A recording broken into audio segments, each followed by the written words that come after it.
اكيد الاعلامي تامر امين تمنعه ان هو ما يقولش الحقيقه مثلا في نادي الزمالك او يكشف الواقع ده في نادي الزمالك؟ لا طبعا الاعلاني للانتماء بتاعي مالوش علاقه بالموضوعيه في التناول. انا باعلن ان انا اهلاوي وبشجع الاهلي بكياني وبروحي وبكل شيء، لكن مع تناول الموضوعات بدي كل فرقه حقها. الاهلي لما بيكون فيه اخطاء بقولها، الزمالك لما بيكون فيه عثرات برضه بننتقدها. دلوقتي الزمالك بسم الله ما شاء الله ماشي بشكل كويس جدا وبيبني نفسه مع اداره جديده، وفي حاله من الاستقرار الفني والاداري اللي موجوده كلنا بنشجعها وبنتكلم عنها بشكل كويس. لا، الموضوعيه في التناول شيء واعلان الانتماء شيء ثاني. بس خلاص، ولا او فات الزمن بتاع زمان ان المذيع يطلع يقول لك انا زمهلاوي او ان انا ماليش انتماء. يعني مش هذا، ما بيصدقش الكلام ده. مفيش حد في الدنيا ملوش انتماء وملوش خلفيه سواء سياسيه او رياضيه بينتمي اليها.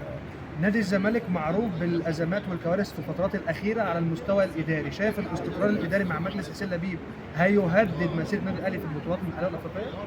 لا، خد بالك، اي استقرار لاحدى القلعتين الكبار انا في رايي انه دعم للقلعه الثانيه. الكوره في مصر او الرياضه في مصر اهلي وزمالك، فمفيش حاجه اسمها انه استقرار فرقه يهدد فرقه ثانيه. بالعكس، انا شايف ان استقرار الفرقتين هو دعم ونهضه للكره المصريه كلنا محتاجينها، وطبعا بيصب في صالح المنتخب. بالنسبه للاعلامي تامر امين، المبادئ اولا الانديه طبعا.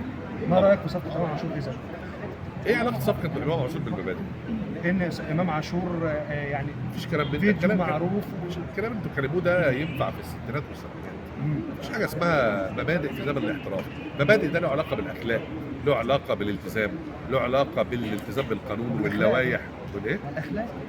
ايه الاخلاق في كده؟ سب رموز النادي الاهلي حبيبي، سب رموز الاهلي في واقعه وعوقب على ايه علاقه ده بعد كده بانه الاحتراف يقتضي ان انت بتتعاقد مع اللعيب اللي انت شايف انه مناسب ليك؟ والاحداث بتاع 20 سنه علمتنا انه خلاص فكره الانتماء للفنانه دي اصبح غير موجود.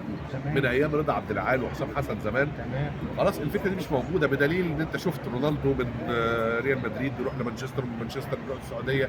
ريال مدريد ما قالوش عليه خاين ان هو سابهم ومشي، ولا اللعيبه ميسي اللي اتعاش عمره كله في برشلونه دلوقتي بيلعب في امريكا، وممكن جدا تلاقيه بكره بيلعب في ريال اللي هو المنافس التقليدي. الفكره دلوقتي بقت ليها علاقه بالاحتراف والعقود اللي كل لعيب فيه بيبقى منتمي للنادي اللي موقع له، لكن ابن النادي والكلام ده دي موضه قديمه ما ينفعش نلعب بيها حتى ونغازل بيها الجماهير.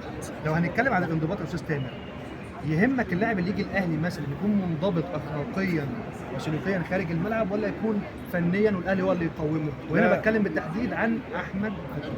لا، ما بيفرقش معايا الحقيقه، لان ثقتي في الاهلي. طبعا الاهلي يظبط اللي ما يتظبطش. طبعا الاهلي يظبط اللي ما يتظبطش. فالمعوج ولا انا ما بتكلمش انا على فتوح، انا بتكلم على اي حد. المعوج ولا اللي مش ملتزم ولا يعمل اللي هو عاوزه بره، بس اول ما دخل القلعه الحمراء يمشي على عجين ما يلخبطوش. هو ده اللي اتعلمناه في مبادئ وادبيات الاهلي من افتتاحه في 1907. هل تتفق معي ان محمود عبد الرازق شيكابالا هو اسطوره نادي الزمالك في اخر 10 15 سنه وايقونه؟ بص، انا ما بحبش كلمه اسطوره دي قوي، لانه انتوا منكم لله برضه، انتوا الصحفيين الرياضيين انتوا اللي عمالين توزعوا القاب على الناس بشكل الحقيقه. شيكابالا ما حدش ينكر انه من امهر اللاعبين اللي جم في تاريخ الكره المصريه في نادي الزمالك، واحد من يعني الموهوبين بشكل فاز. بس ما نقدرش تقول هو اسطوره الزمالك. هتودي فين حازم امام؟ هتودي فين حسن شحاته؟ هتودي فين ناس كتير جدا خدموا القلعه البيضاء وكانوا ممكن يتقال عليهم ساعتها اسطوره وكذا. فكره حصر لقب على لاعب انا ضده، لا في الاهلي ولا في الزمالك. فارجوكم بس خففوا شويه المصطلحات اللي عمالين تطلقوها على لعيب عمل ماتشين ثلاثه بقى اسطوره كذا ونجم كذا. انا ما بتكلمش عشان بتكلم على اي اعلام عليه ان هو بس يراعي المصطلحات يعني والالقاب، لان اللعيبه بيحصل لها مشكله في دماغها بسبب الالقاب دي. لعيب بيبقى عنده 20 سنه جاب له جولين ثلاثه فيتقال لك مش عارف مايسترو ايه وقائد ايه. اللعيب ده لازم دماغه تلعب طبعا. صحيح. من هو امهر لاعب في تاريخ كره القدم المصريه ممن عاصر؟ محمد هاني. محمد هاني؟